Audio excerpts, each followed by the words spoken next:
안녕하세요. 오늘도 사연살롱을 찾아주셔서 감사합니다. 보통 사람 인연은 어떻게 될지 모른다고들 하잖아요. 두 번 다시 볼 일 없을 것 같던 사람도 돌고 돌아 만나고, 나와는 전혀 상관없을 것 같았던 사람이 알고 보니 나와 과거에 밀접한 관련이 있었다거나 그런 이야기들 말이에요. 흔하게 들리지만 바로 내 주변에서는 듣기 힘든 이야기죠. 그런데 참 오래 살고 볼 일이더라고요. 저한테도 그런 일이 일어났지 뭐예요. 잠시 이 이야기는 뒤로 하고 우선 제 남편과 만난 이야기부터 설명드릴게요. 저는 어린 시절 아버지께서 운영하시던 이삿짐 센터가 번창하여 꽤 부유한 어린 시절을 보내고 있었어요. 제가 살던 동네는 그렇게 잘 사는 사람들이 사는 동네는 아니라 동네에서 저희 집이 제일 부자라고 소문이 났을 정도였죠.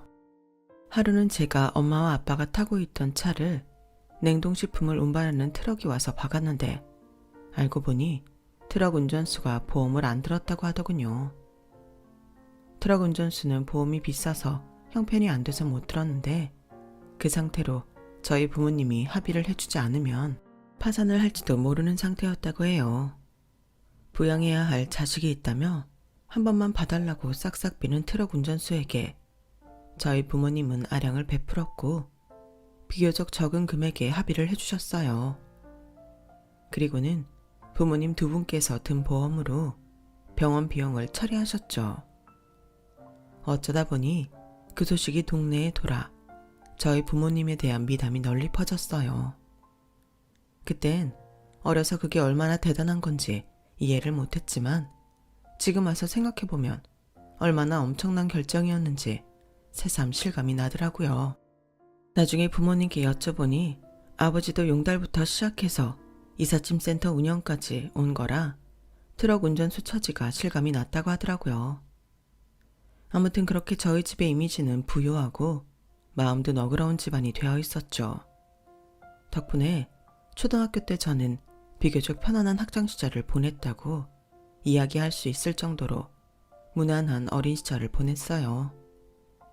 아니, 사실 무난하기보다는 그 나이 또래 애들 사이에서도 눈에 띄지 않는 서열 윗자리를 차지했었던 것 같아요. 당시에야 저도 어렸어서 거기까진 생각을 못했지만 지금 생각해보면 그런 것 같아요. 제가 딱히 힘이 센 것도 특출나게 얼굴이 예뻐서 인기가 좋았던 것도 아니었는데 친구들이 제 말이라면 다 따라주고 양보해줬거든요. 유나야, 나 너랑 친해지고 싶어. 그래도 돼? 당연하지. 나도 너랑 친해지면 좋지. 근데 왜 나랑 친해지고 싶어? 우리 엄마가 너랑 친하게 지내래. 뭐? 니네 엄마가? 왜? 몰라. 너랑 잘 지내면 좋다나? 가끔 친구들에게서 그 나이엔 이해하기 어려운 이야기도 전해 듣곤 했어요. 그땐 그게 저희 집안 형편을 의식한 어른들의 소리 없는 강요라는 걸 몰랐죠. 그저 어른들이 날 좋게 보셨구나 하고 넘어갔죠. 집안 빼면 특별히 좋게 볼 것도 없는 평범한 여자애였는데 말이에요. 그렇게 무난하게 어린 시절을 보내고 초등학교 6학년이 되었을 때였어요. 새학년이 되고 마음이 들떠 있었죠. 보통 1학년에서 6학년까지 한 학교를 쭉 다니면 웬만한 회사는 한 번씩 같은 반을 해보는데 처음 보는 남자애가 있는 거예요. 애들 말론 3학년 때 다른 학교에서 전학을 온 애라고 하더라고요. 다른 학교에서 말썽을 부리다가 전학을 왔다고 하는데 초등학교 때는 그런 소문이 따라붙기가 쉽지 않아서 그 애가 참 안 좋게 보이더라고요. 보통 말썽꾸러기가 아닌가 보다 하고 넘겼는데 그 애가 절 보더니 뚜벅뚜벅 걸어오는 거예요. 너 나 알지? 하고요. 저는 안 그래도 처음 보는 애라 신기해하고 있었는데 대뜸 그렇게 물으니 의아하더라고요. 아니, 우리 같은 반 된 거 처음이지 않아? 같은 반 된 건 처음인데 우리 같은 학원 다니잖아. 학원? 그땐 부모님이 여유가 좀 생기시니 제 교육에 투자를 많이 했던 때라 다니는 학원이 3군데나 있었어요. 어딜 말하는지 모르겠어서 저도 모르게 눈살을 찌푸리자 그 애가 자존심 상한다는 듯 절 쏘아보더라고요. 됐어. 기억 안 나면 말아. 그러고는 자리로 휙 돌아가 버리더라고요. 저에게 그렇게 함부로 대하는 애는 처음이어서 좀 어이가 없었는데 그 일을 반 애들이 전부 봐서 그런지 반 애들도 그 애를 기피하더군요. 소문도 소문인지라 다들 그 애를 별로 좋게 보지 않았어요. 어쨌든 저는 금방 다른 친구들이랑 친해졌고 그 애는 반에서 존재감이 없어서 쉽게 잊혀졌죠. 그런데 어느 날 엄하기로 소문났던 선생님이 숙제를 검사하던 날이었어요. 각자 개인 필기 노트를 검사하는 날이었는데 필기를 해오지 않은 친구들은 호되게 혼이 났어요. 모두 떨고 있는데 제 옆자리에 앉은 그 남자애가 초조해 보이더라고요. 야, 너 숙제 안 했어? 안 한 게 아니고 안 갖고 온 거거든. 퉁명스럽게 돌아온 대답에 저는 좀 망설였어요. 공부를 엄격하게 시키던 부모님 때문에 저는 필기 노트를 2개씩 쓰고 있었거든요. 학교에서 쓰는 노트 하나와 혼자 집에서 복습하는 필기 노트가 있었는데 내용은 동일해서 하나를 빌려줄까 말까 고민 중이었어요. 그런데 저희 앞줄에 앉아있던 친구가 필기 노트를 안 써서 선생님께 혼나는데 아찔하더라고요. 필기 노트를 쓰지 않은 앞줄 친구가 혼이 나는 걸 보니 이건 좀 아니다 싶어서 가방에서 제 노트 하나를 꺼내서 그 애한테 내밀었어요. 야, 김지석, 이거 가져가. 너 써. 뭐? 여기 앞에 네 이름 쓰라고. 좀 당황한 얼굴을 하더니 얼떨결에 자기 이름을 쓰더군요. 다행히 그의 차례는 잘 넘어갔어요. 저에겐 늘 퉁명스럽게 굴던 녀석이 그 뒤로는 제게 좀 고마웠는지 온순히 지더라고요. 고마워. 이 은혜 잊지 않을게. 그 뒤로 저희는 급격히 친해졌어요. 마침 집에 가는 길도 제법 비슷해서 가끔 귀갓길이 겹칠 때면 하교도 함께 했죠. 지석이는 차가웠던 인상과는 달리 쑥스러움도 많고 착한 애였어요. 좀 틱틱 될 때가 있어도 다정한 애인 게 느껴졌어요. 정확히 언제부터였는지 모르겠지만 그렇게 제 인생의 첫사랑이 시작됐어요. 지석이랑 저는 다른 반 친구들을 대할 때와는 확연히 다르게 서로를 대했어요. 반 애들도 저희의 기류를 이상하게 볼 정도로요. 야, 너 지석이랑 무슨 사이냐? 니네 사겨? 사귀긴 뭘 사겨. 그냥 친한 애야. 지금 생각해보면 누가 봐도 서로 좋아하는 거였는데 어렸던 저는 제가 혼자 지석이를 좋아한다고 생각했죠. 그래서 참 가슴앓이도 많이 하고 지석이를 좋아한다는 여자애가 생기면 괜히 질투도 하고 그랬었네요. 그렇게 1학기를 지석이와 함께한 추억으로 채우고 방학이 지나 2학기가 되었을 때였어요.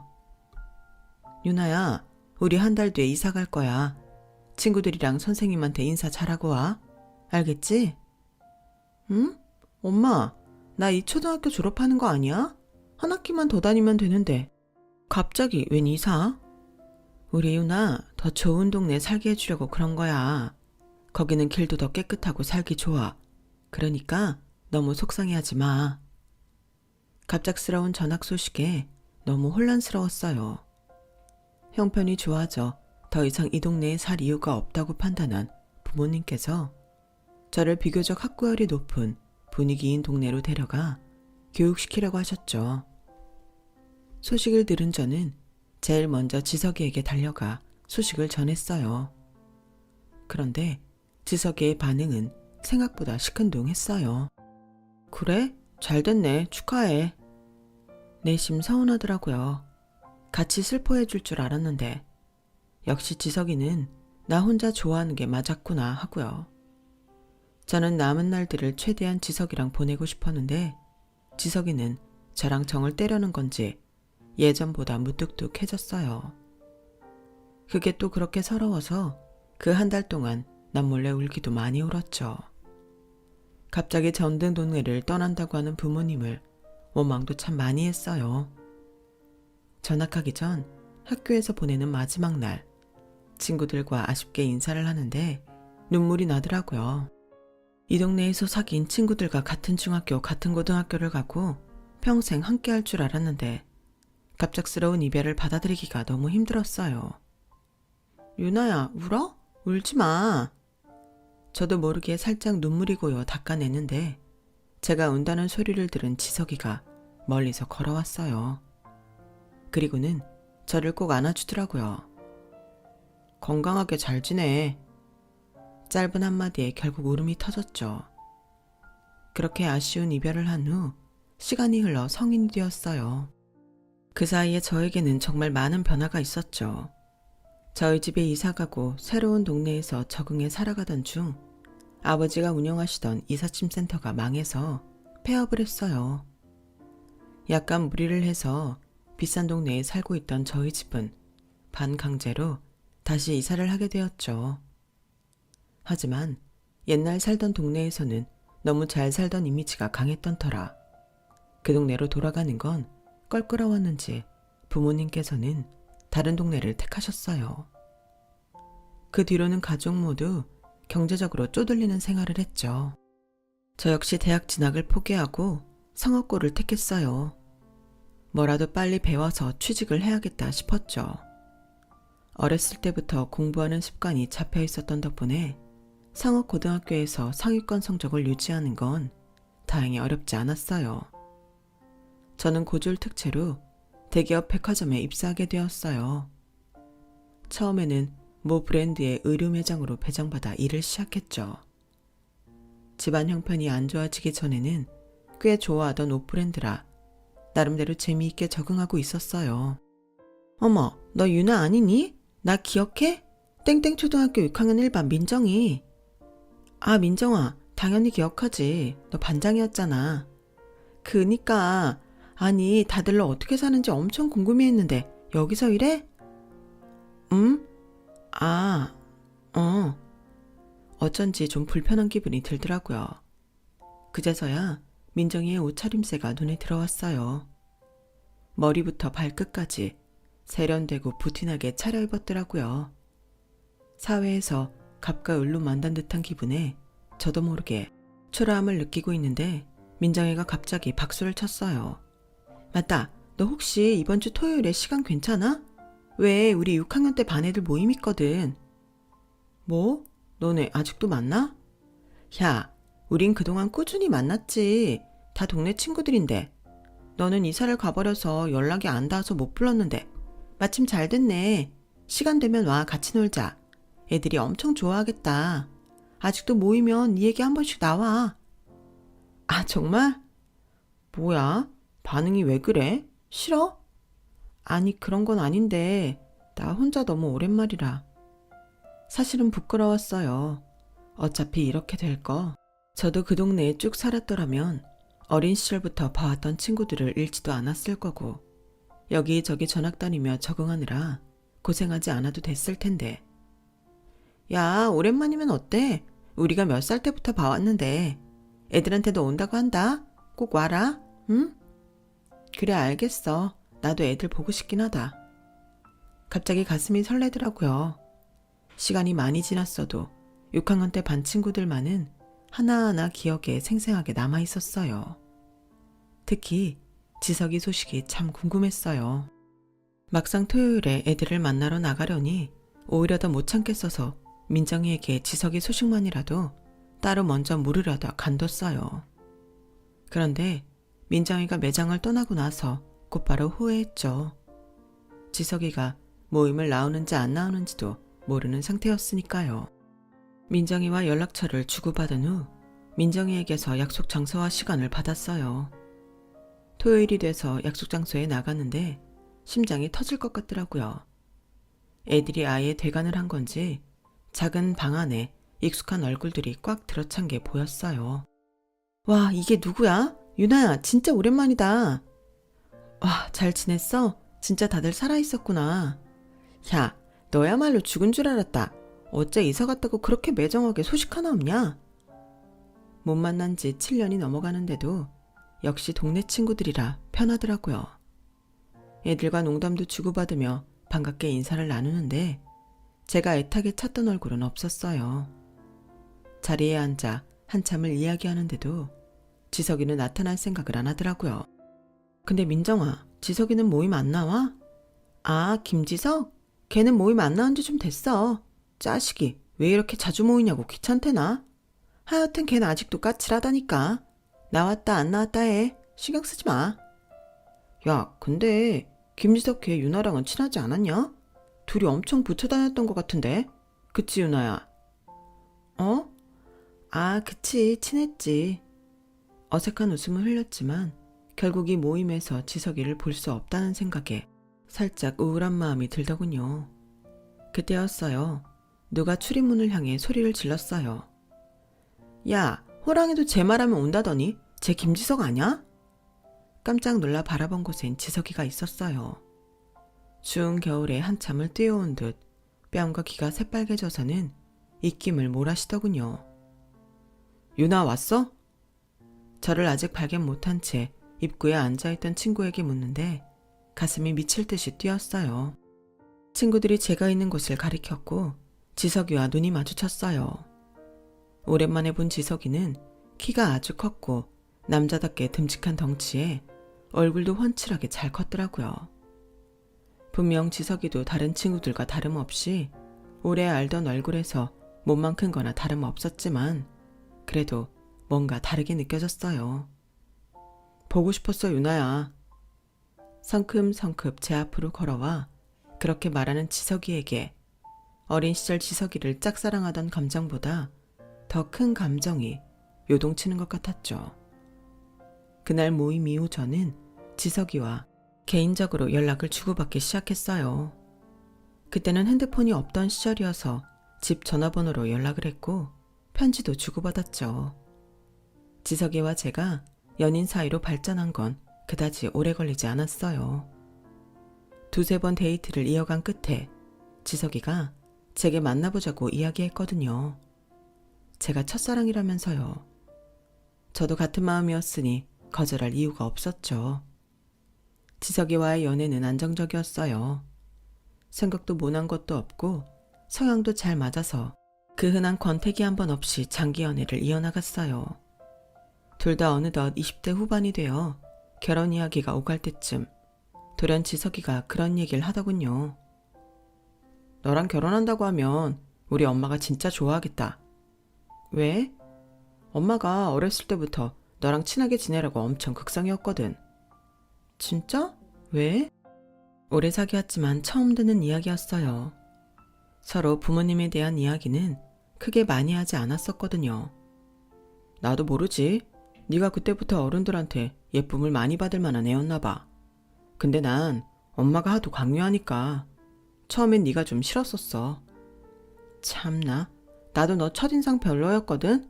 자기 본 적 없냐고 틱틱대기나 하고. 아, 그걸 기억해? 그거 우리 엄마가 너랑 친해지라고 굳이 학원까지 같은 곳 알아내서 끊어준 거야. 없는 형편에. 안 그래도 그게 너무 짜증나는데 네가 나 알아보지도 못하니까 좀 화나서 틱틱댄 거였어. 나도 참 어렸지. 어린 시절 이야기를 하니 기억이 새록새록 나더라고요. 부모님께 인사드릴 계획을 세우는 중에 이런 과거가 있었다는 걸 알게 되니 묘하게 안심이 되기도 했고요. 무슨 이유에선지는 모르겠지만 저랑 친하게 지내라고 할 정도로 저를 좋게 보셨다니 저희 집 소문이 정말 좋게 나긴 했었나 보다 싶었어요. 그렇게 시간이 지나 지석이네 부모님께 인사를 드리러 가게 되었죠. 어머, 유나 왔구나. 초등학생 꼬맹이일 때 보고 정말 오랜만이다. 아줌마 기억 안 나지? 에이, 엄마, 아줌마가 뭐예요. 이제 고부지간 될 사이에. 아우, 어릴 때 봐서 그런가? 우리 딸 같아서 그래. 어쩜 이렇게 예쁘게 컸니? 감사합니다, 어머님. 그래. 땡땡땡 백화점 다닌다면서? 역시 잘 사는 집 딸은 취직을 해도 대기업만 간다니까. 우리 지석이가 많이 모자라서 어떡하지? 지석이가 뭐가 모자라요, 어머님. 경찰 공무원인데요. 공무원이 안정적이긴 해도 월급이 적잖아. 대기업 다니는 우리 며느리만 하겠어? 우리 지석이 모자라 보여도 예쁘게 봐주고 지금처럼 잘 지내 둘이서, 응? 어머님, 제가 다니는 곳이 대기업이긴 한데 저는 고졸 특채로 들어간 거라 다른 직원들처럼 그렇게 월급이 세진 않아요. 지석 씨가 저보다 모자란 거 전혀 없어요. 굳이 안 해도 됐을 말인 건 알지만 어머님께서 말끝마다 대기업을 강조하시는 게 뭔가 쎄하게 느껴지더라고요. 여기서 짚고 넘어가지 않으면 나중에 사단이 나기라도 할 것 같았어요. 아니나 다를까 어머님 표정이 조금 떨떠름해지시더라고요. 고졸 특채? 아, 그래. 대학을 안 나왔구나. 왜 어렸을 때 유나 어머님이 유나 학원도 많이 보내고 학구열도 높으셔서 대학은 당연히 보내실 줄 알았네. 그때 그래서 이사 간 것도 있었잖아. 그치? 그땐 그랬는데 도중에 아버지 사업이 잘 안 돼서 형편이 좀 기울었어요. 그래서 빨리 취직해서 도움이 되려고 상업고등학교 가서 지금 다니는 곳에 취직한 거예요. 뭐? 형편이 기울어? 어머님이 살벌한 얼굴로 저를 쏘아보시는데 갑자기 소름이 돋았어요. 살짝 주눅이 들 뻔했지만 아버지 사업이 잘 안 된 게 제 탓은 아니니 기죽지 않으려고 노력했죠. 하지만 계속되는 어머니의 냉랭한 태도에 저도 모르게 기가 죽더라고요. 아니, 나는 어렸을 때 유난히만 생각하고 부잣집 따님 며느리로 들어온다고 동네방네 다 자랑을 해놨는데 이걸 어떻게 해? 응?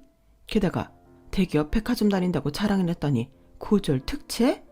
그거 평생 진급도 못하는 거 아니야? 내가 김지석 쟤 때문에 미쳐 정말. 그쯤 되자 지석이도 황당했는지 언성을 높이더라고요. 엄마, 유나 앞에 두고 대체 무슨 소리 하시는 거예요? 어렸을 땐 그렇게 유나랑 잘 지내라고 생 난리를 치시더니 이제 와서 갑자기 왜 이러세요? 고작 이런 대접해주려고 유나랑 친해지라고 하신 거예요? 야, 이 답답한 놈아. 그땐 유나네가 우리 동네에서 제일 잘 살고 얘도 공부도 잘하고 했으니까 친해지랬지. 무슨 놈이 집안 다 말아먹고 애도 빌빌거릴 때 친해지랬냐? 하여튼 간에 자식 새끼가 부모 속이라곤 요만큼도 몰라서는 단물 다 빠진 애를 뒤늦게 데려와서는 며느리라고 내가 속이 다 터진다 터져. 갑자기 가슴을 치시면서 울분을 토하는 어머니를 보자 억울하고 황당해서 눈물도 안 나더군요. 온갖 거친 말을 쏟아내는 어머님 때문에 당황한 건 지석이도 마찬가지였어요. 지석이는 제 길을 막고 밖으로 저를 데리고 나갔어요.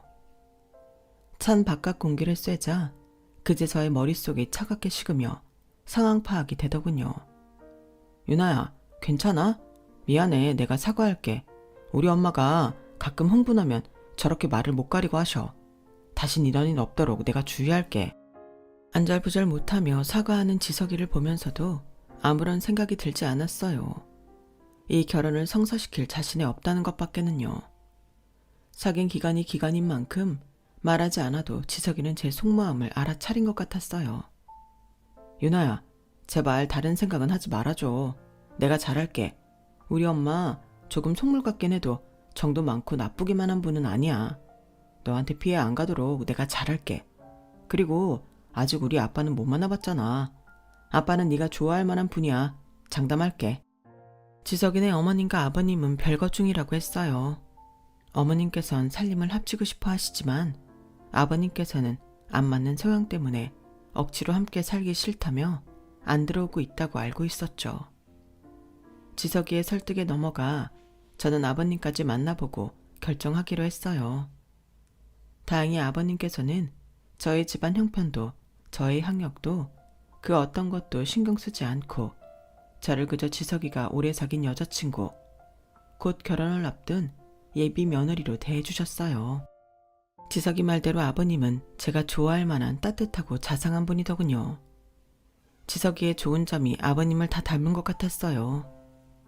아버님을 만나 뵙고 나니 어머님 한 분 때문에 지석이와 결혼을 포기하려고 했던 게 조금 후회가 되더라고요.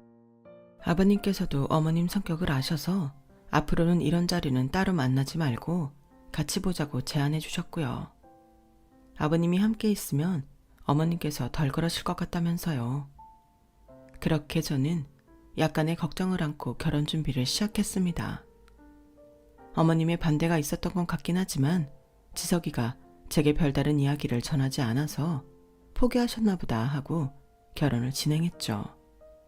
상견례 때도 다행히 별다른 문제는 없었어요. 문제는 결혼 후에 터졌어요. 지석이에게는 형이 한 명 있었는데 그분의 아내, 그러니까 제게는 큰동서가 변호사였거든요. 엄청난 엘리트의 집안까지 부여해서 딱 봐도 차별당하겠다 싶었는데 해도 너무할 정도로 차별을 하더라고요. 제가 결혼했던 해에 형님께서 임신을 하셨는데 처음에는 임산부라서 차별을 하시는 줄 알았어요.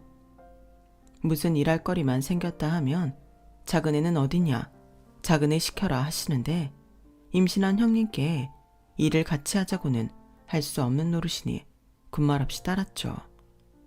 그래서 형님이 아이를 순산하실 때까지는 이를 악물고 참았어요. 하지만 조카가 태어난 뒤에도 크게 달라지는 건 없더라고요. 야, 큰애는 지금 우리 첫 순주 낳느라 고생했는데 일을 나눠서 하려고 하니? 얼른 네가 상 좀 내와봐라. 아우, 우리 큰며느리. 애는 우리가 봐줄 테니까 아무 걱정 말고 몸조리하고 복직해라. 산후에 몸 망가지지 않게 관리 잘해야 해. 산후조리 비용도 보태주시고 아이도 맡아 돌봐주시고 큰동서가 혹시라도 변호사 일을 관둘까봐 걱정이 되셨는지 아주 지극정성이셨어요. 그러면서 저는 무슨 시종 부리듯이 대하더라고요. 그래, 옛날 뿐이니 손자 낳아준 게 유세일 수 있다 싶어서 그러려니 하고 따랐어요. 어차피 어머님 저런 분인 거 어느 정도 알고 결혼한 건 저니까요. 다행히 뒤에서 남편이 많이 도와주기도 했고 아버님이 함께 계실 땐 제 편을 많이 들어주시기도 해서 숨통 틀 구석은 늘 있었어요. 그런데 어머님께서는 아버님이 유독 제 편을 든다는 걸 깨달으시자마자 더 못살게 구시더라고요. 곰뱅이도 구르는 재주가 있다더니 네 시아버지를 어떻게 구워 삶았길래 틈만 나면 네 편을 드냐? 네가 잘난 게 뭐 하나라도 있기를 해. 집안 형편에 도움되기를 해. 도대체 무슨 수작을 부렸길래 저 양반이 저래?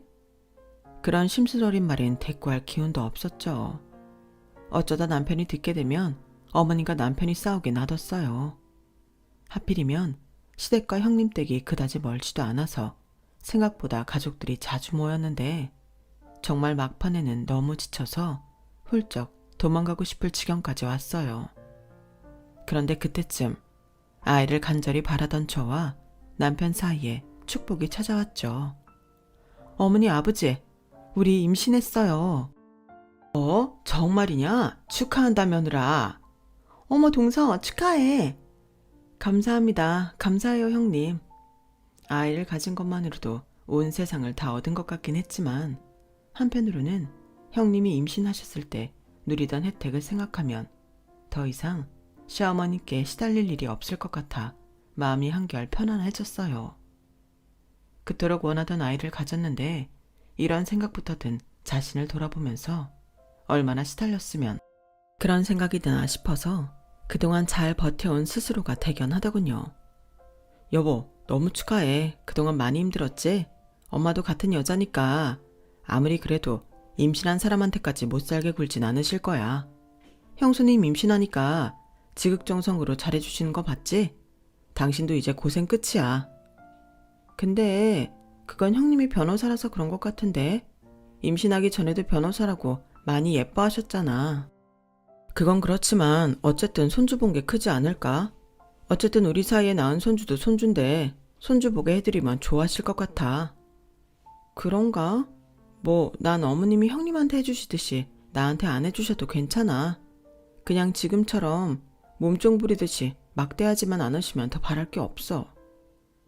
농담하듯 이야기했지만 진심이었어요. 남편은 그럴 일 없다며 만약 그런다고 해도 자신과 아버님이 뜯어 말릴 거라고 했죠. 그동안 남편과 아버님이 저를 나서서 많이 보호해준 건 맞지만 그래도 어머님의 드센 길을 이길 사람은 없었어요. 다만 저도 설마 임신한 사람은 괴롭힐 리 없을 것 같다고 믿었죠. 하지만 그건 어리석은 생각이었어요.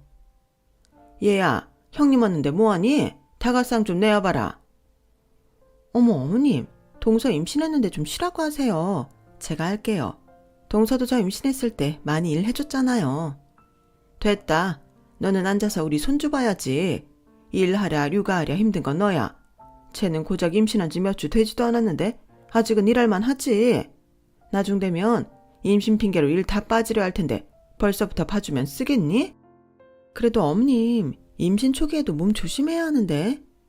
그건 다 요즘 사람들 엄살이야. 우리 때는 밥 갈다가 애 낳고 그랬다. 어머님의 강경한 태도에 도와주려던 형님도 결국 자리에 앉았어요. 미안하다는 눈빛을 보냈지만 마음이 불쾌하더라고요. 혹시나 했지만 역시나구나 싶었어요. 그래도 아직은 배도 나오기 전이고 몸을 움직일 만해서 나중에 힘든 순간이 오면 일을 다 빼야겠다는 생각으로 다가상을 차려냈죠. 하지만 어머님의 만행은 여기서 끝이 나지 않았어요. 임신한 지 20주쯤 되었을까요? 슬슬 배뭉침이 시작돼서 컨디션이 급격히 나빠지고 시도 때도 없이 밑이 빠지는 느낌이 나면서 아픔이 시작되던 때였어요. 허리가 아파서 자다 깬 적도 다반사여서 아프고 피곤한 날들의 연속이었죠. 이때쯤부터 남편은 일을 그만두고 몸 관리를 하자고 했어요. 제가 자궁이 약해서 조산할지도 모른다고 걱정을 하더라고요. 저도 처음 겪는 아픔에 겁이 나서 남편 말에 따랐어요. 힘들게 취직한 직장이라 쉽게 그만두고 싶지 않았지만 그만큼 아이를 지키고 싶었거든요. 제가 직장을 그만두고 23주쯤 됐을 때 집에서 혼자 쉬고 있었는데 연락도 없이 시어머님이 들이닥치셨어요. 갑자기 찾아와서 무슨 일이라도 있으신가 했는데 조카의 손을 잡고 계시더군요. 아가, 오늘은 작은 엄마가 놀아줄 거니까 작은 엄마 집에 좀 있어. 할머니 외출 다녀올게. 네. 저에게 아무런 설명도 없이 조카에게만 이야기를 한 어머님이 곧바로 현관문을 나섰어요. 너무 당황해서 저도 모르게 어머님 어깨를 붙잡았죠. 어머님, 무슨 말씀이세요? 저한테 아무 말씀도 없으셨잖아요. 네가 집에서 하는 일이 뭐 있다고 내가 너한테 미리 말까지 해야 되니? 그냥 노는 김에 애 좀 잠깐 맡아달라는 건데. 네? 그래도 말씀은 해주셔야죠. 제가 마냥 놀려고 집에 있는 게 아니라 몸이 안 좋아서 있는 건데. 아우 지겨워. 엄살은. 임신 핑계대고 내 아들 등골 뽑아먹고 있으면 네 목적 달성한 거 아니냐? 그럼 네가 이 집을 위해서 해줄 수 있는 게 뭐야? 너희 훌륭하신 변호사 형님을 위해 애라도 하루 맡아줄 수 있잖아. 아니 어머님께서 맡아주시기로 한 애를 왜 제가 맡아요? 저 지금 애 맡아서 볼 수 있는 컨디션도 아니에요. 요새는 혼자 힘들어서 밥도 잘 못 챙겨 먹는데 어떻게 애를 챙겨요? 나 때는 임신하고 일도 잘만 했어. 엄살 그만 부리고 애 좀 보고 있어. 나도 하루 종일 애만 본다고 답답한데 외출할 시간이 있어야 할 거 아냐? 그렇게 막무가내로 저에게 시조카를 떠넘기고 간 날, 저는 거짓말 안 하고 정말 지옥을 넘나드는 줄 알았어요. 예고 없이 찾아오는 고통과 급격히 낮아진 컨디션을 무릅쓰고 아무것도 모르는 아이와 놀아주고 밥을 챙겨주는데 진짜 미치기 딱 좋더라고요. 저 스스로도 누군가의 돌봄이 절실히 필요한데 여기서 누군가를 돌봐야 한다니 정말 죽을 것 같았어요. 저녁이 되고 얼굴빛이 파래져 녹초가 된 저를 보고 남편이 기함을 했죠. 그날은 남편이 시댁에 시조카를 데려다 놓으면서 크게 한판을 한 모양이었어요. 저는 물론 그날 몸이 너무 안 좋아져서 어떻게 됐는지 정확히 보지도 듣지도 못했지만요. 저는 그날로 정말 어머님의 악행은 끝날 줄로만 알았어요. 그런데 그건 제 착각이었어요. 몇 주 뒤 배추 한 박스가 저희 집 앞으로 배송이 왔더라고요. 제가 시킨 게 아니어서 확인을 해보니 제 앞으로 와 있던 거예요. 의아해서 이걸 어떻게 처리하지 고민하고 있었는데 어머님께서 전화 한 통이 왔어요. 네 어머님, 배추 도착했냐? 네? 이거 어머님이 시키신 거예요? 그래, 내가 지금 너희 집 가고 있다. 벌써 11월 말이잖아. 김장해야지. 와, 그 말을 듣는데 정말 눈앞이 아찔해지더군요. 어머님, 저 김장 못해요. 배추 가지고 돌아가세요. 저 임신 7개월이에요. 임신 7개월이면 뭐? 내 말 못 들었어? 우리 때는 밥 갈다가 애 낳았다니까. 집에서 편안히 김장이나 하자는데 뭐가 문제야? 징징댈 거면 끊어라. 이걸 어떡하지 싶어 남편에게 전화를 했는데 안 받더군요. 오늘 긴 회의가 있을 예정이라고 했던 게 떠올라서 막막했어요. 어머님을 막아줄 든든한 아군이 연락이 안 되는 상황이라 미치겠더라고요. 얼마 안 돼요. 어머님이 도착하셨고 전 어쩔 수 없이 문을 열어드렸어요. 어머님은 접이식 카트에 담아온 고춧가루와 양념들을 하나하나 꺼내서 바닥에 펼쳐놨죠. 보기만 해도 어지럽고 강한 양념 냄새에 구토가 올라올 것 같더라고요. 봐, 내가 너 임신했다고 징징댈 거 알고 양념은 미리 해왔다. 절인 배추에 잘 무치기만 하면 되니까 내 뺄 생각 말고 앉아. 어머님, 저 양념 냄새가 너무 자극적이라 속이 안 좋아요. 제발 오늘은 그냥 가시면 안 될까요? 또 엄살은? 그럼 나더러 이 많은 걸 혼자 하라고? 이번만큼은 형님한테 시키셔도 되잖아요.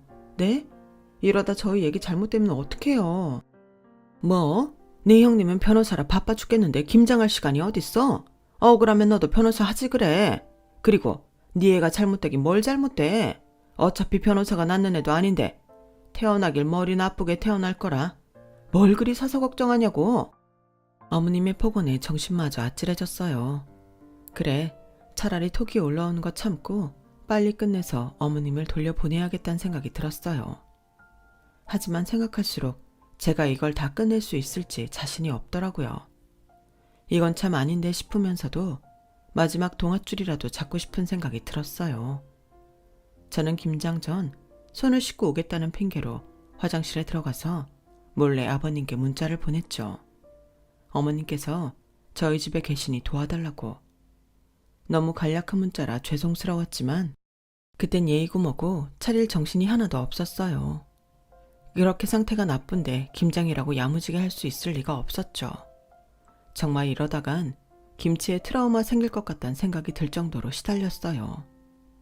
냄새 때문에 속은 안 좋고 몸도 여기저기 쑤시는 와중에 손길이 야무지지 못하다며 이어지는 어머님의 구박까지. 저도 사람인지라 더 이상은 못 참겠다고 생각하며 벌떡 일어나려는 순간 현관 벨소리가 울렸어요. 나가보니 아버님이었어요.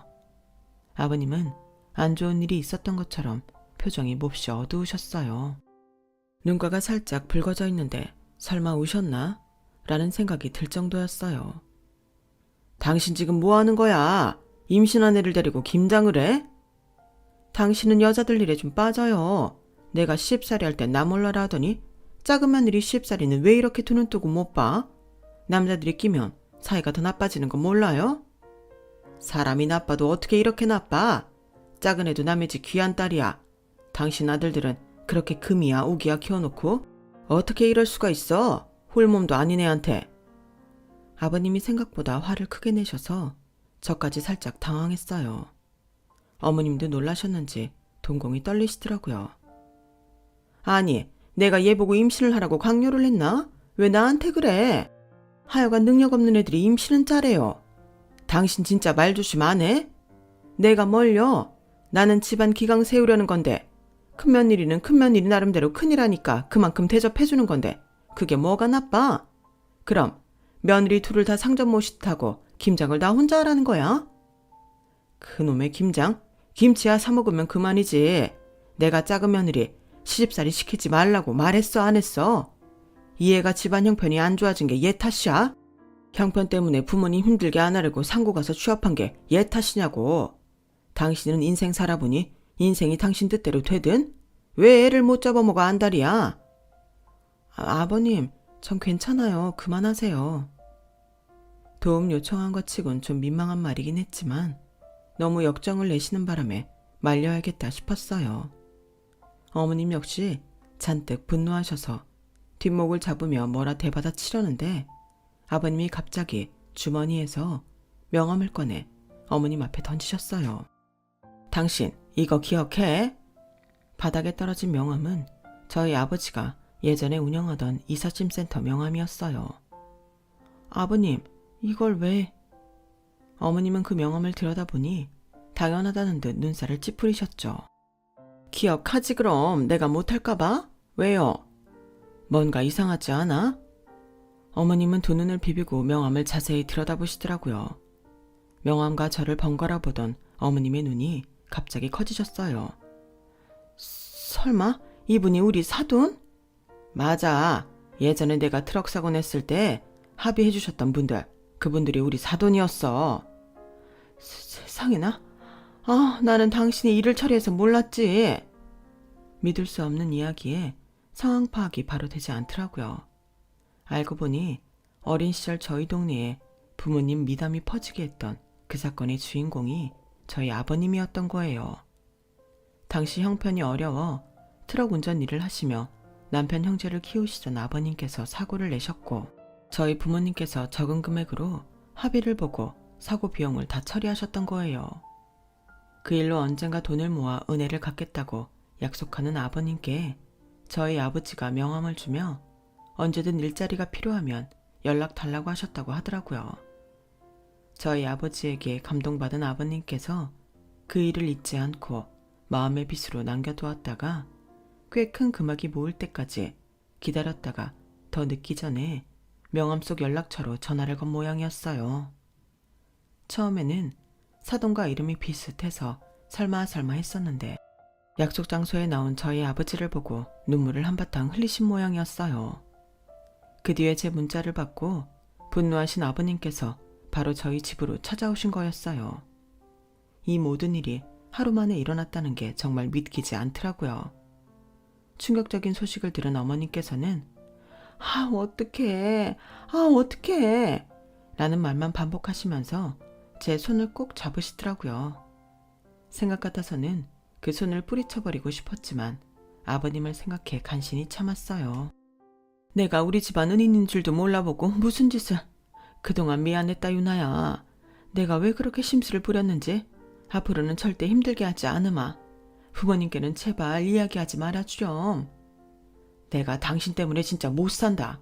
그렇게 괴롭히지 말라고 할 때는 들은 척도 안 하더니 내가 사돈 뵙기 부끄러워서 살 수가 없어. 살 수가. 당장 이것들 다 정리해서 따라 나와 얼른. 화가 잔뜩 나신 아버님이 김장하던 김치를 김치통에 담아 분류하고 남은 배추들과 재료들은 카트에 대충 실으셨어요.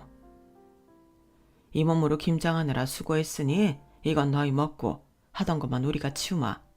다신 너희 시어머니가 나랑 지석이 눈 피해서 널 괴롭히는 일 없을 거야. 만약 그런 일이 또 생기면 네 시어머니를 쫓을 거니까 그렇게 알아. 조심히 가세요 아버님. 시어머님은 아버님 손에 끌려나가면서 어쩔 줄 몰라하며 눈물 흘리시더군요. 아버님이 제대로 화나시면 정말 무섭다고 남편에게 들은 적이 있는데 오늘이 딱 그런 날인 것 같았어요. 어머님이 벌벌 떠는 모습을 보니 안쓰러우면서도 한편으론 통쾌하더군요. 그러게 처음부터 잘해주진 못할 망정 괴롭히지는 않았으면 일이 이렇게까지 되진 않았을 텐데 싶더라고요. 그날 이후 사돈 간 사이는 더 돈독해졌고 어머님은 저에게 친절하게 대하셨어요. 갑자기 돌변한 태도에 적응하는 것도 약간 고역이었지만 못살게 구실 때보다는 훨씬 살만하네요. 부모님께서 선량한 의도로 베풀었던 은혜가 돌고 돌아 이렇게 저를 구해줄 줄은 꿈에도 상상 못했어요. 부모가 덕을 쌓으면 잘 풀린다는 말이 정말인가 봐요. 그 후로는 변호사 형님 못지않게, 아니 어쩌면 그보다 더 극진한 대접을 받으며 살고 있답니다. 저도 곧 태어날 제 자식을 위해 앞으로 선행을 많이 쌓아보려고 해요. 여러분도 지켜주어야 할 소중한 존재가 있다면 돌고 돌아올 선한 영향력을 위해 타인에게 좀 더 따뜻한 마음으로 선행을 베풀어 보면 어떨까요? 여러분, 사연 댓글에 응원과 현명한 조언 부탁드려요. 좋아요와 구독은 저에게 큰 힘이 됩니다. 오늘도 좋은 일 가득하세요.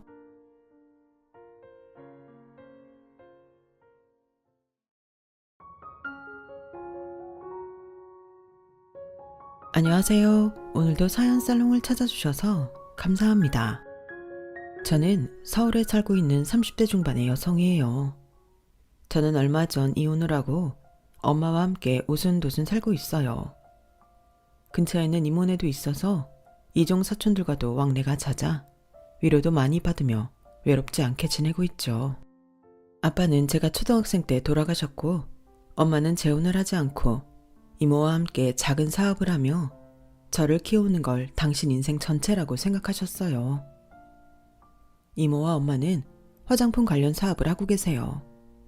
규모가 크지는 않지만 아주 탄탄하게 잘 운영되고 있어요. 제가 어릴 때에는 두 분이 번갈아 가며 해외에 나가서 많은 종류의 화장품을 구입해가지고 오시곤 했어요. 지금은 우리나라 화장품이 전 세계적으로 알아주지만 제가 어릴 때는 지금보다는 인지도가 낮았거든요. 엄마는 다른 나라 것과 엄마 회사 제품을 비교 연구하며 좋은 제품을 만들기 위해 애를 쓰셨어요.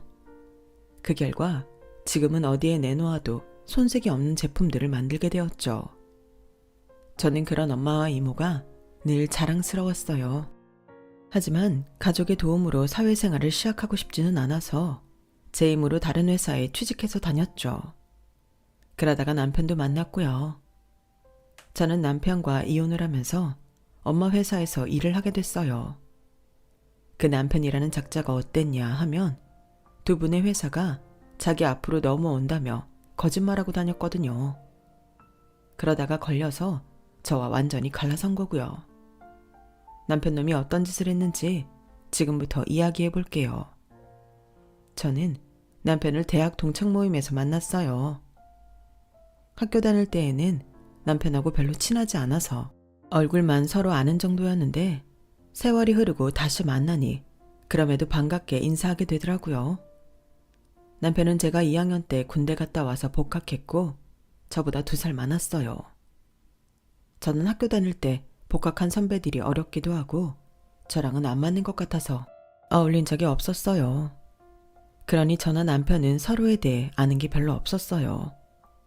그럼에도 남편은 10여 년 만에 다시 만난 제게 꽤 관심을 보였고 저도 그동안 사회생활을 하며 인간관계를 맺는데 전보다는 익숙해진 것도 있어서 표면상으로나마 친하게 지냈죠.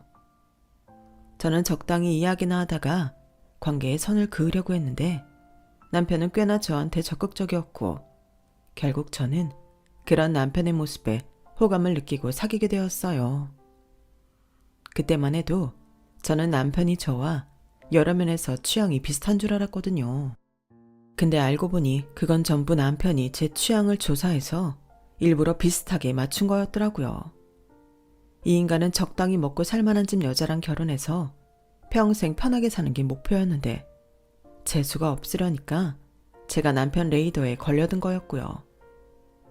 다시 생각해도 열받고 왜 저딴 인간인 걸 몰라봤나 제 자신이 미워지기도 하지만 그런다고 달라지는 건 없잖아요. 솔직히 사기꾼 같은 인간들한테 속고 나면 많은 분들이 자책을 하시는데 그쪽에서 작정하고 속이려고 드는 거니 어쩔 수 없는 면도 있다고 생각해요.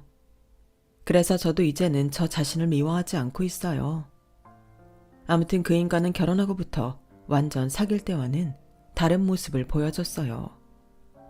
매일 술 마시고 새벽에 들어왔고 아침에는 해장한다고 그 새벽부터 매운 닭발 같은 걸 시켜 먹었어요.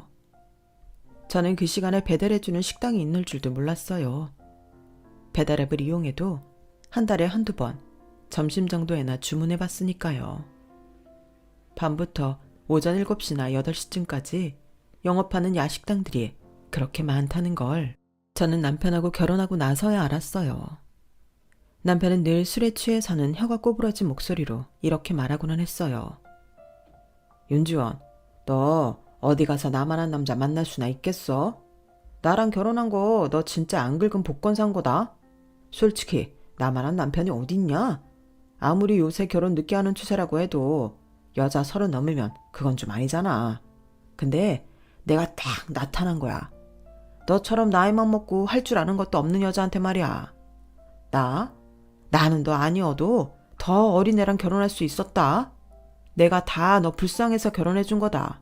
희생정신 발휘한 거라고. 좋은 말도 자꾸 들으면 짜증난다는데 이건 허구한 날 기분 나쁠 만만 해대는데 참는 데에도 한계가 있었죠. 누가 희생정신 발휘하래. 내가 결혼해달라고 매달린 것도 아니고 오빠가 나한테 들이대놓고 이제 와서 왜 맨날 사람 우습게 만들어? 술 먹고 들어와서는 할 말 없으니까 이러는 거야 뭐야? 나는 오빠 이런 사람인 줄은 정말 꿈에도 몰랐어. 내가 열받아도 남편이니까 진심 어린 충고하는데 진짜 이렇게 살지 마. 인생 이렇게 막 사는 거 아니야. 야, 네가 뭔데 내 인생의 즐거움을 하라 말아야, 마누라 됐다고 바가지 붙어 굽는 거냐? 이게 아주 실혼초부터 할 짓이 없어서 남편한테 잔소리 나고 말이야. 그럼 오빠는 왜 나한테 이렇게 막말하는데? 신혼 초부터 왜 이래? 오빠 이런 사람이라는 거 정말 너무 충격적이고 실망이야. 아니, 매일 술 마시고 새벽에 들어와 해장한다고 배달 주문하는 남편한테 아무 말 안 하는 아내가 더 이상한 거 아닌가요? 남편은 제가 하는 말은 전부 고깝게 들었고 저를 무시하는 말들도 심해져서 사이가 점점 나빠졌어요. 게다가 정말 시댁은 집안이 어떻게 된 집안인지 참 이상하더군요. 남편은 어쩌다 술 안 마시고 일찍 오면 자기 또래 사촌들을 집으로 불러 모아서 그때부터 술판을 벌였는데요. 그 나이에 한 명도 제대로 된 직장에 다니는 사람이 없더라고요. 3명 정도가 고정 멤버로 오고 한두 명이 가끔 오곤 했거든요. 어쩌다 오는 2명은 직장이 있어서 그런지 좀 어울리는 척만 하다가 갔어요.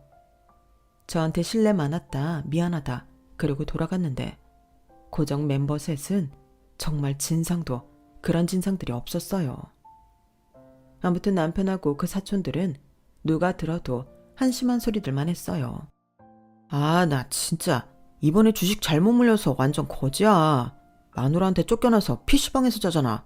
니네 집에서 자고 가도 되지? 그래, 오늘은 자고 가. 근데 너 진짜 주식 소질 없는 거 아니야? 다른 거 찾아봐. 그것 때문에 고깃집 하던 것도 날렸잖아. 남편은 저한테 아무런 상의도 하지 않고 사촌더러 자고 가라고 했고 저는 그 말을 듣고 혼자 속으로 화를 삭혀야만 했어요. 다른 사람들이라고 다르지 않았어요. 행시를 준비한다고 아내가 벌어다주는 돈으로 먹고 살면서 정작 공부는 안 하고 남편이 술 마시자고 하면 바로 오는 사람도 있었고 맨날 할 일 없이 있다가 가끔 물류센터에 알바 나가는 사람도 있었고요. 그 사람들은 제 남편을 엄청 부러워하더군요. 죄식이 이 자식 아주 얼굴이 폈어. 결혼하니까 좋냐? 네 마누라는 말도 없고 조용하니 좋을만하네. 우리 마누라는 말도 마라. 그 옆에 내 때문에 집에 있기가 싫어. 그런 말 마라. 니네 있을 때만 얌전한 척해. 진짜 바가지도 이런 바가지가 없어. 사람 돌겠다니까. 남편이나 같이 모이는 사촌들이나 한결같이 자기 잘못은 생각 못하고 상대만 안 좋게 보는 게 참 웃기더군요. 한 번은 퇴근 무렵부터 몸이 계속 안 좋아서 약 먹고 혼자 누워있는데 남편이 8시쯤 왔더라고요. 그리고 어김없이 지 사촌들에게 전화를 했고요. 남자 넷이 술 마시며 시끄럽게 떠들면서 보지도 않는 TV까지 큰 소리로 켜놓으니 머리가 막 울리더군요. 저는 결국 참지 못하고 거실로 나가 한마디 했어요. 죄송한데 오늘은 이만 가주시면 안 될까요? 제가 몸이 안 좋아서 약 먹고 자려는데 시끄러워서 도저히 잠을 잘 수가 없네요. 남자들 목소리에 TV 소리까지 섞여서 머리가 막 울리고요. 야, 네가 아프다고 애들 무안하게 이러면 어떡하냐? 아프면 아프다고 말을 했으면 됐잖아. 그러니까 지금 하잖아. 오빠가 빨리 보내. 나 이제 얌전한 척 안 하고 바가지 좀 긁어야겠어. 제 말에 움찔한 사촌들은 입을 딱 다물고 집을 나갔고 남편은 자기 손님들한테 무안을 줬다며 방방 뛰었어요. 윤지연, 너 진짜 남편을 물러보는구나. 어떻게 이런 식으로 애들을 내몰아. 네가 아픈 게 그렇게 대단해? 와, 이건 뭐 상전도 이런 상전이 없어. 아니, 와이프가 아프다고 하면 남편이 알아서 친구들 내보내고 날 걱정해줘야 정상 아니야? 이건 안에서 다 들리는 거 뻔히 알면서 흠잡지 못해 난리야. 아니, 나랑 연애할 때 김재식은 어디 간 거야? 그때 나랑 같이 영화 보고 감상 이야기하고 미술 전시회 가는 거 좋아하던 사람은 어디 있고 이렇게 맨날 술판에 쌍스러운 말만 하냐고. 사내 놈이 미술 전시회 진심으로 좋아서 가는 놈이 몇이나 되겠냐? 그거야 사귈 때니까 그런 거고 이제는 편하게 자연인으로 살아도 되는 거잖아. 결혼해서까지 너한테 맞춰서 영화 보러 쪼르르 다니고 카페 가서 오글거리게 커피에 케이크 먹고 그래야겠냐? 나는 이제 나답게 살고 싶다고. 그러니까 앞으로 내 사촌들한테 이래라 저래라 하지 마. 알았어? 쟤들은 나 어릴 때부터 영혼의 단짝들이라고. 와, 아내가 아프다는데도 자기 친한 사촌들 보냈다고 저런 말을 한다는 게 믿어지세요? 저는 너무 배신감을 느껴서 더 이상 아무 말도 생각나지 않았어요. 진짜 열받으면 머릿속이 하얘진다고 하잖아요. 그때 그런 걸 찐으로 느껴버린 거죠. 남편의 사촌들은 결혼식 때에나 봤지 그전에는 저한테 소개해주지도 않았어요. 영혼의 단짝이라고 그렇게 몰려다녔으면서 저를 만나는 동안 한 번도 보여주지 않았다는 건 남편도 제가 싫어할 걸 알고 그런 게 아니겠어요. 그런 걸 생각하니 나를 속였다는 게 분명해졌고 저의 화는 점차 분노로 바뀌었죠. 당장이라도 이혼하고 싶은 생각이 굴뚝 같았지만 결혼하고 얼마 되지도 않은 데다가 제가 이혼한다고 하면 엄마도 그렇고 이모 식구들도 얼마나 속상해할지 상상이 가서 쉽게 결정할 수는 없었어요. 저는 일단 이 남자와 제대로 이야기해보고 생활 패턴을 바꾸자고 하던지 서로 조금씩이라도 맞춰가자고 할 생각이었어요. 하지만 이 인간은 자기만 맞다고 주장하는 고집불통이었어요. 나는 이렇게 사는 게 정상이고 이게 편해. 그거 하나 이해해주지 못하는 게 마누라야? 난 술이 좋고 친구들이 좋고 무엇보다 내 사촌들이 좋아. 아니, 사람이 자기 하고 싶은 것도 못하고 살면 왜 살아? 돈은 뭐하러 벌고 뭐하러 스트레스 견디며 회사를 다녀. 술 마시는 게 무조건 나쁘다는 게 아니고 이거는 거의 매일이잖아. 늦는 날 아니면 사촌들하고 집에서 술 파티고 거기다 하루 걸러 해장한다고 배달 주문시키고 한 달 생활비 절반은 오빠랑 그 사촌들 술 마시고 배달비야. 오빠, 솔직히 이 정도면 알코올 중독 수준 아니야? 야, 뭐가 어쩌고 저째? 알코올 중독? 너 말 다 했어? 알코올 중독인 사람이 이렇게 멀쩡한 거 봤냐? 너 아주 사람 이상하게 만든다. 가만히 있는 사람 잡겠어. 내가 알코올 중독이라니? 넌 어떻게 남편한테 그런 말을 하냐? 아주 악담을 퍼붓지 그래. 남도 안 하는 말을 하는 게 마누라야? 너 내 사촌들 오는 거 같고 내가 뭐라고 하지 말라고 했지? 너는 나가서 네 친구들 안 만나냐? 네 친구들 만나면 다른 사람 흉 안 보고 살아? 다 그렇게 사는 거야. 너 은근슬쩍 우리 친척들 와서 생활비가 많이 든다는 식으로 말하는데 걔들 일주일에 많이 와봤자 3번이야.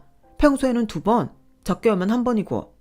그리고 밖에서 먹는 술은 순전히 내 용돈으로 사 먹는데 꼭 내가 생활비 다 쓰는 것처럼 말한다? 일주일에 2번 어떤 친척이 술 마시고 밤새 놀겠다고 신혼집에를 와.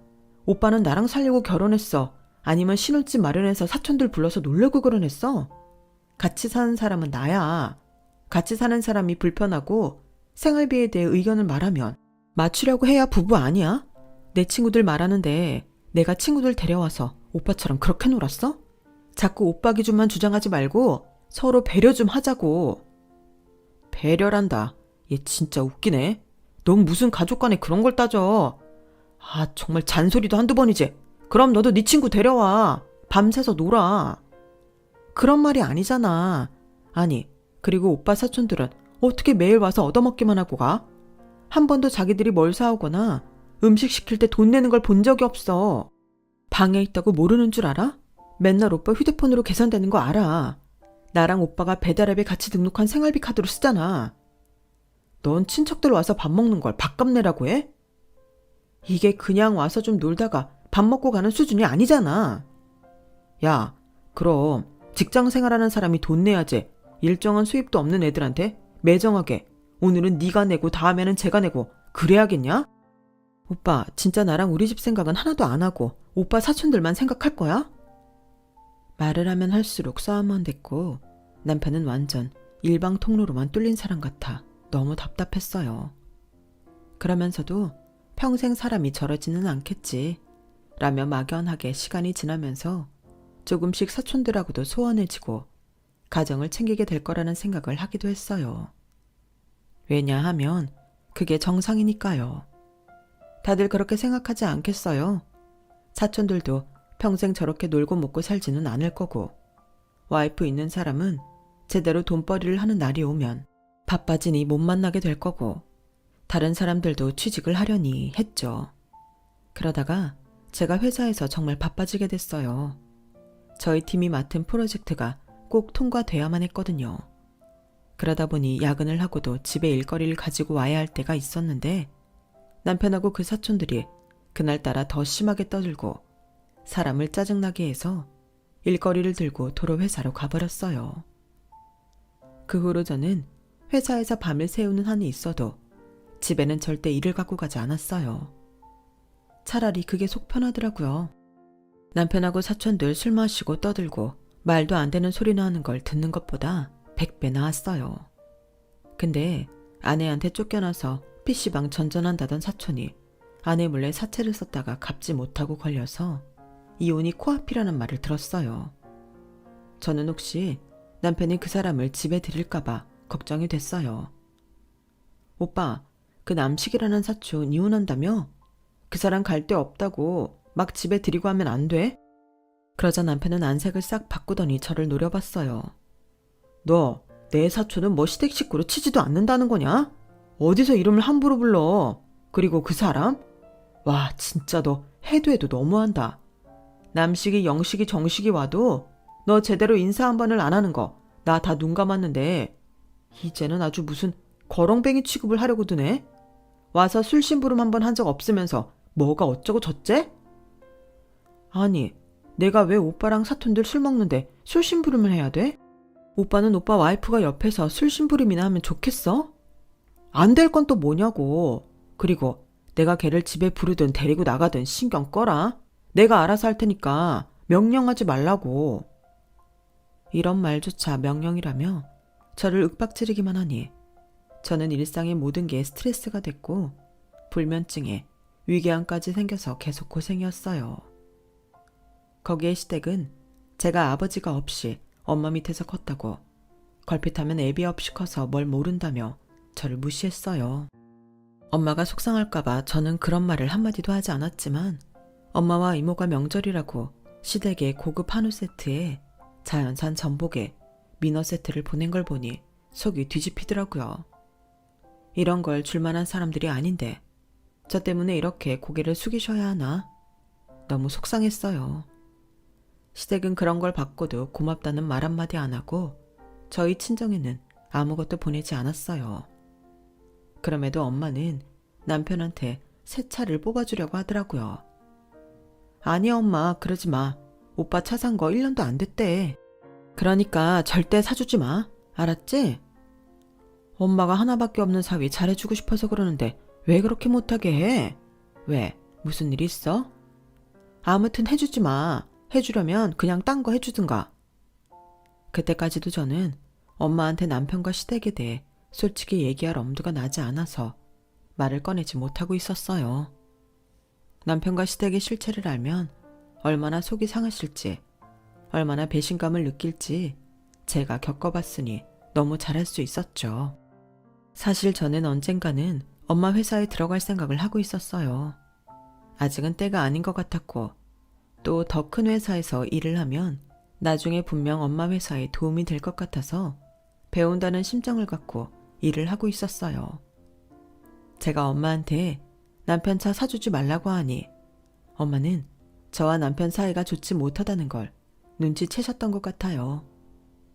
저한테는 알리지 않고 남편을 불러서 호텔 레스토랑에서 코스 요리를 사주고 백화점에 가서 비싼 시계를 사주셨더라고요.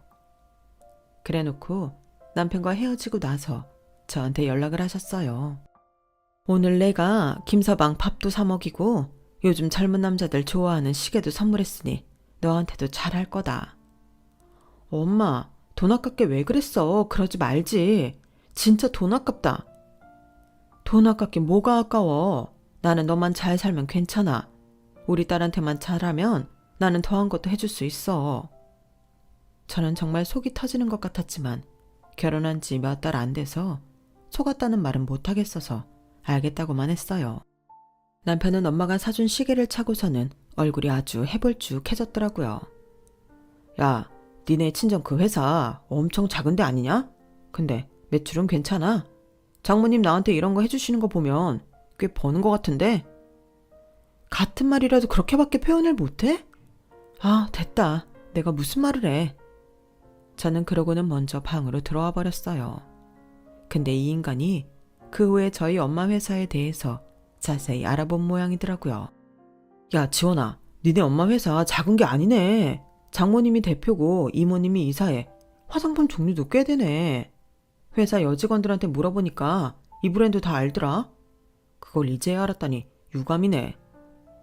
저는 빈정거리면서 짧게 대답하고는 더 이상 대화를 하지 않았어요. 엄마 회사를 무시하고 쳐주지도 않더니 탄탄하고 괜찮다는 걸 알더니 노골적으로 회사 얘기를 하는 게 너무 역겹고 짜증이 났어요. 그런데 얼마 안 가서 남편이라는 놈이 어처구니 없는 짓을 하고 다닌다는 걸 알게 됐어요. 자기 사촌들은 물론이고 동창들한테도 자기가 땡땡땡 코스메틱의 후계자라며 거드름을 핀다는 거였어요. 심지어 명함까지 팠다네요. 저는 그걸 친한 동창한테 전해 들었는데 사촌들도 저를 보는 눈빛이 달라졌길래 슬쩍 떠보았죠. 아니 재수씨, 아니 형수님이라고 할까요? 나름 기업가 집안이었네. 아니 우리는 그저 그런 영세업체인 줄 알았지. 제식이 진짜 로또 맞았네. 갑자기 남편이 자기가 긁지 않는 복권이라고 표현했던 게 떠올랐어요. 이 인간들은 이런 식으로밖에 사람을 평가할 줄 모르는구나 싶었고 진짜 남편한테서 정이 떨어지는 기분이었어요. 그런데 진짜 황당했던 건 그날 밤에 남편이 처음 보는 외제차를 끌고 집에 온 거였어요. 새 차를 뽑은 거죠. 그것도 저희 생활비 카드로요. 이게 지금 뭐 하는 짓이야? 차를 뽑아? 지금 타는 차도 1년밖에 안 됐다며. 그리고 왜 이렇게 비싼 차를 그것도 생활비 카드로 뽑아? 지원아, 나는 네 이름으로 된 카드로 생활비 카드 하자고 할 때 끽해야 몇백에 한도인 줄 알았는데 이게 웬일이니? 아, 모자라는 건 통장에서 인출해서 직접 지불했어. 그러니까 이번 달 생활비 쓸 거는 내 카드로 해. 카드 줄게. 와, 진짜 미쳤구나. 당장 물리고 와. 아니면 나 가만히 안 있어. 그러자 남편은 정색을 하며 절대 안 된다는 거였어요. 야, 내가 이래봬도 땡땡땡 코스메틱 후계자인데 어떻게 다른 월급쟁이들하고 같은 차를 끌고 다니라고 해. 사람은 자기 위치에 걸맞게 살아야 되는 거야. 그런 거 보면 너도 참 너다. 니네 친정 그렇게 돈 있는데 왜 이렇게 하고 다니는 거야. 그러니까 나도 착각해서 널 구멍가게 딸 취급했잖아. 누가 무슨 후계자라는 거야. 오빠가? 오빠가 우리 엄마 회사 후계자라고? 와, 진짜 떡 줄 사람 생각도 안 하는데 김칫국부터 마신다더니 기가 막혀서 말이 안 나오네. 웃기지 마. 그 회사에 이미 우리 이종사촌 오빠도 있어. 그런데 오빠처럼 화장품에 대해 하나도 모르는 사람이 어떻게 그 일을 한다고 해? 나 네 남편이잖아. 남편이면 웬만한 이사 자리는 줘야지. 너도 그 회사 들어갈 거 다 알아. 그래서 지금도 대기업 홍보팀에서 홍보 배우고 있다는 것도 안다고. 아무튼 나는 땡땡땡 코스메틱 후계자에 어울리게 하고 다닐 거니까 그런 줄 알아. 아 맞다.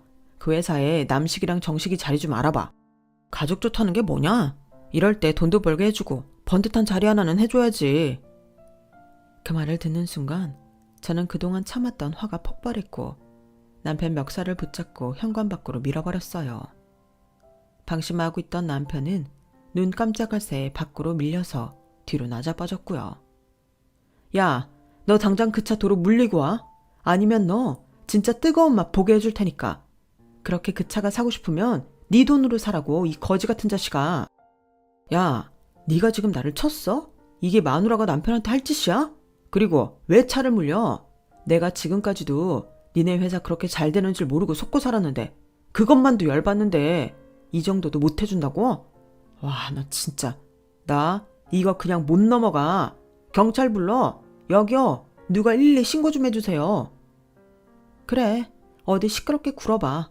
나는 너 사기죄로 유치장 쳐넣을 거야. 너 우리 엄마 회사 명함 파서 네가 임원인 척하고 다닌다며? 나는 듣는 귀가 없는 줄 알아? 우리 엄마한테 전화 한 번 한 적도 없고 너나 니네 집안 인간들이나 똑같이 우리 친정 우습게 봤으면서 이제 와서 뭐가 어쩌고 저째? 네가 나 신고하면 나는 네가 지금까지 어떻게 살았는지 이 아파트에 쫙 다 알려버릴 테니까 그런 줄 알아. 제가 큰 소리로 고래고래 소리를 지르며 막 화를 내자 남편은 나를 무슨 귀신 보듯 쳐다보더라고요. 그도 그럴 게 제가 여지껏 이렇게 화내는 걸 본 적이 없었거든요. 아무리 속상해도 최대한 목소리 낮춰서 이야기하려고 했고 이렇게까지 악에 바친 적은 없었으니까요. 남편은 그제야 제가 장난하는 게 아니라는 걸 깨달았는지 자리에서 일어나 다소곳하게 변했어요. 지원아, 진정해봐. 그 명함은 나도 어차피 장모님 회사 들어갈 테니 조금 일찍 만든 것뿐이야. 내가 뭐 다른 뜻이 있어서 그랬겠어? 나도 지금 회사 다니는 거 너무 힘들고 짜증난다고. 미래도 없이 남들 좋은 일만 시키면서 내 에너지 다 뺏기는 건데 장모님 사업이라면 얘기가 다르잖아. 결국 우리 거가 되는 건데 안 그래? 야, 이 미친놈아. 누가 매일 너처럼 술 먹는 알코올 중독자를 뽑냐? 우리 엄마가 무슨 호구인 줄 알아? 이모는 뭐 이사라는 직책 장식으로 달고 있는 줄 알고? 화장품 사업에 화도 모르는 게 어디서 남의 사업 우습게 보고 망치려 들어. 망치다니, 그건 아니지. 나는 이게 다 장모님 사업 더 크게 키우고 잘해보려고 그러는 거지. 야, 생활비 털어서 외제차 사고 가짜 명함 뿌리고 다니는 게 잘하는 거야? 자꾸 그것만 갖고 걸고 넘어지지 말고 내 사회 경력을 보라고. 나 그동안 회사 다닌 거 있잖아. 너 회사 얘기하니 나도 한마디 할게. 나 동창한테 들었는데 너 회사에서 해고 명단에 있다더라. 하도 술 처먹고 술 냄새 풀풀 풍기고 와서 직원들이 불만이 많대. 너 그런 식으로 하다가 전에 회사에서도 쫓겨났다며. 그래놓고 어떻게 운 좋게 또 회사는 들어갔네. 그래놓고도 그 버릇을 못 고치는 거 보니 넌 구제불능이야. 아닌 게 아니라 동창들이 남편 가짜 명함을 보고 저한테 연락을 해서는 남편이 회사에서 얼마나 엉망인지를 이야기해줬어요. 동창 중에 한 명이 남편하고 전 회사를 같이 다녀서 지금 상황도 듣는다며 전해줬다면서요. 그리고 제가 몰라서 결혼하고 사는 것 같다고 웬만하면 알려야 되지 않겠냐고 걱정했다더군요. 저는 저 이야기를 들었을 때만 해도 남편하고 잘 말해볼 작정이었어요. 그리고 정말 남편이 화장품 사업에 관심이 있는 거면 엄마한테 잘 말해서 회사에 일하게 해볼까도 생각했죠. 그런데 이 인간은 더 두고 볼 것도 없는 막장이었어요. 우리 집이 큰 부자가 아닌 줄 알았을 때는 무시했다가 돈 좀 있는 거 알고는 자기 마음대로 돈 쓰고 다니는 정말 이상한 인간이었던 거예요. 저는 바로 남편 짐을 되는 대로 싸서 아파트 1층까지 옮겨서 주차장에 집어 던져버렸어요. 남들이 보든 말든 상관도 안 했죠. 남의 눈 생각할 겨를도 없었어요. 제 인생에서 그렇게 화가 나본 적은 그때가 처음이었을 거예요. 저는 지나다니는 아파트 주민이 다 보는 앞에서 큰 소리로 말했어요. 너 우리 엄마 이름 팔아서 만든 명함부터 버려. 그리고 이 차 물리던지 아니면 네 돈으로 갚아. 안 그러면 나 진짜 가만 안 있어. 어떤 정신 나간 인간이 마누라 이름으로 낸 생활비 카드에 통장에 돈까지 다 털어서 자기 차를 사? 그러자 사람들이 남편을 보는 눈빛이 달라졌고 남편은 수군대는 사람을 보고 대충 자기 짐을 챙겨서 택시를 타고 아파트 단지를 빠져나갔어요. 저 역시 집으로 돌아와 짐을 챙겨서 바로 친정으로 갔죠. 엄마, 나 정말 미안한데 더는 안 될 것 같아. 도저히 못 살겠어. 결혼한 지 얼마 되지도 않았는데 정말 미안해. 내가 사람을 잘못 봐도 한참 잘못 봤어. 놀란 엄마는 저를 진정시킨 다음 이모를 불렀고 저는 두 분 앞에서 그동안의 일을 낱낱이 다 밝혔어요. 두 분은 충격을 받아 한동안 아무 말도 못하더라고요. 그러더니 잠시 후 엄마가 저를 안아주며 눈물을 흘리셨어요. 엄마 생각한다고 말도 못하고 혼자 끙끙대며 얼마나 힘들었어. 엄마는 네가 힘들게 사는 게 더 싫어. 이런 일은 얼마든지 얘기해도 돼. 네가 나 아니면 어디다 이런 얘기를 할 거야. 이모도 속상해서 옆에서 눈물을 찍어내셨죠. 내 그놈의 자식 가만 안 둘 거야. 우리 승우 불러다가 혼쭐을 내줄 테니까 그리 알아. 두 분은 저한테 고생 많이 했다며 위로를 해주셨고 저는 바로 다음날 변호사를 선임해서 이혼 준비를 시작했어요. 얼마 후 남편에게 이혼 소장을 보내자 남편은 그제야 저한테 전화를 해서 난리를 치더라고요. 이혼이라니 그냥 해본 말인 줄 알았더니 이런 걸 진짜 저지르면 어떡해? 나는 너 기분 풀리면 돌아오려니 하고 있었지. 근데 갑자기 이런 걸 보내서 사람을 놀래키면 어떡해? 지원아, 너 이것도 나 한번 엿먹어보라고 하는 거지? 그래, 네 맘 알았으니까 이제 그만해. 네가 그 나이에 얼마 살지도 않고 이혼하면 인생 뭐가 되겠냐? 고양이 쥐 생각해주고 자빠졌네. 내 인생은 내가 알아서 잘 살 거니까 네 걱정이나 해. 그러고 전화를 끊자 이 인간은 쉴 새 없이 문자를 보냈어요. 이혼은 안 된다는 둥, 다시 생각해보라는 둥, 앞으로 잘해보자는 둥, 씨알도 안 먹힌 말들이었어요. 너란 인간 여태까지 한 게 있는데 네가 무슨 말을 한들 그 말을 믿겠니?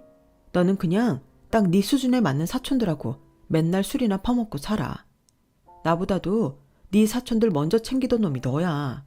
나 진짜 니네 기분 나쁜 집안 식구들 다시는 만나고 싶지 않아. 니네 엄마 아빠도 우리 집 우습게 알고 나 얼마나 무시했는데 너는 그래도 잘 살아보려고 했던 나의 진심을 무시했고 동창들 중에서도 너 어떤 인간인지 알만한 사람은 이제 다 알아. 네가 전에 다니던 회사에서 어땠는지 다 알려줬거든. 그러니까 앞으로 너 동창에 발도 못 붙일걸? 만약 네가 나와도 나부터 가만히 안 있을 거니까 그런 줄 알아. 그러자 남편은 이제 제가 다니던 회사 앞까지 찾아와서 이혼은 안 된다며 아주 땡깡을 피웠어요. 지원아, 제발 나 한 번만 더 믿어봐. 나 전에 회사에서 뭐 어땠다고 했는데 그런 게 모함일 거라는 생각은 안 해봤어? 너도 회사에서 질투하는 사람들 있을 거 아니야. 그런 사람들 뒤에서 얼마나 무섭게 뒷담화하는데 내가 그런 거에 당했을 거라는 생각은 못해? 진짜 이러지 말고 다시 한번 생각해봐. 너도 회사에서 이혼녀로 소문나는 거 싫을 거 아니야. 남편이 회사까지 쫓아와서 이혼 문제로 다투는 거 지금도 다 보는데 누가 너를 좋게 보겠어. 그러니까 지금 네가 나 물먹이겠다고 여기까지 와서 소란을 피우는 거구나. 그래, 잘 됐다. 나 지금 네가 한 말 다 녹음했거든. 이거 이혼 소송에서 증거로 쓸 테니까 그렇게 알아. 너 이혼녀 따위에 단어 쓰면서 나나 돌싱인 여자들 전부 후려친 거야. 그리고 회사에서 사람들이 나를 뒷담화해? 네가 들었어? 너 내가 우리 팀 사람들한테 너 명예훼손으로 고소하라고 할 거야. 그리고 모함? 야, 네가 매일 술 마시고 돌아다니는 거 모르는 사람이 없는데 무슨 모함이야. 말이 되는 소리를 해. 당장 꺼져. 안 그러면 나 가만 안 있는다. 이게 아닌데. 아씨, 윤주원, 너 원래 이렇게 말 세게 하고 안 밀리는 애였냐? 진짜 계산 바뀐대. 라더니 남편은 어쩔 수 없이 돌아갔어요. 한마디로 저를 공개적으로 압박하면 제가 별말 못하고 자기한테 끌려갈 줄 알았는데 그게 아니니 당황한 거죠. 저는 너무 열이 받아서 사무실에 들어와도 한동안 아무 일도 할 수가 없었어요. 그러더니 이제는 뻔뻔하게 저희 친정까지 찾아와서 무릎 꿇고 다시 생각해달라며 엄마한테까지 사정하더군요. 장모님, 저희 이혼 못해요. 결혼한 지 얼마나 됐다고 이혼을 합니까? 결혼이라는 게 쉬운 일도 아닌데 이혼을 장난처럼 말하는 건 아니죠. 장모님이라도 옆에서 지원이 마음 잡아주세요. 지금부터가 결혼 생활 시작인 거잖아요. 6개월도 안 살고 이혼이라는 게 말이 됩니까? 그러자 엄마는 얼음장처럼 차가운 목소리로 말씀하셨어요. 왜 안 돼? 케찹 아닌 인간들하고는 하루라도 빨리 끊는 게 맞지.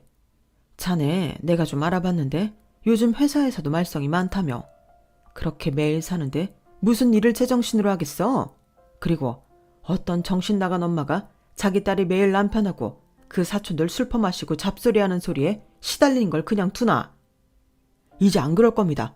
저 이제 지원이 잘해주면서 살 겁니다. 그러니 믿어주세요, 장모님. 그렇게는 못하겠네.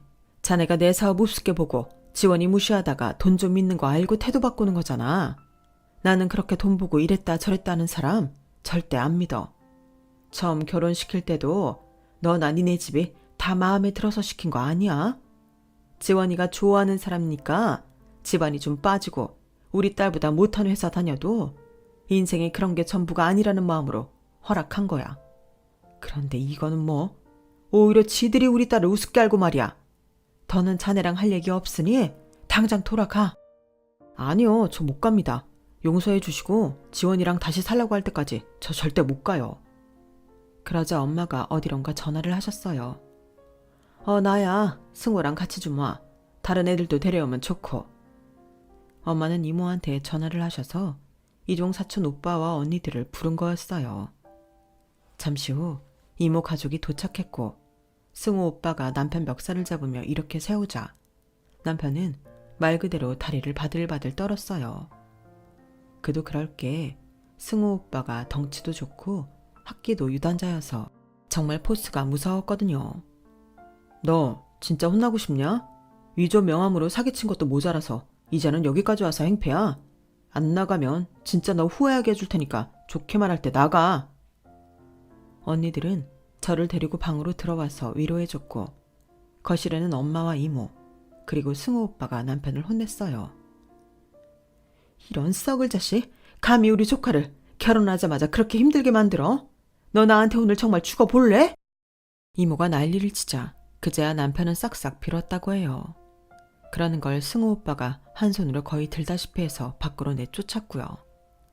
그리고 저는 남편과 이혼 소송을 하게 됐고 6개월의 소송 끝에 저의 승소로 지긋지긋한 법정 싸움이 끝났어요.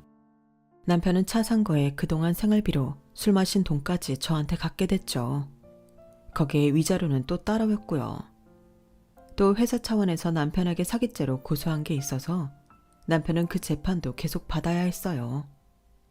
그 재판은 아직도 시간이 더 걸리겠지만 이모 말로는 남편이 벌금형을 물게 될 것 같다고 하더라고요. 남편은 이 일이 회사에 알려져서 안 그래도 해고 대상이었는데 생각보다 더 빨리 잘렸다는 이야기를 들었어요.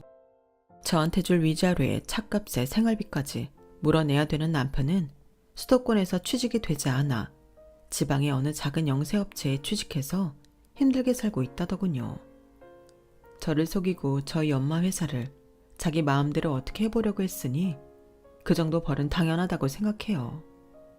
시댁에서는 여자 잘못 만나서 신세 망쳤다며 제 욕을 한다길래 제가 한번 전화해서 그런 말 한 번 더 들리면 명예훼손으로 고발하겠다고 했더니 시어머니가 다시는 아무 말 않겠다고 약속하더군요.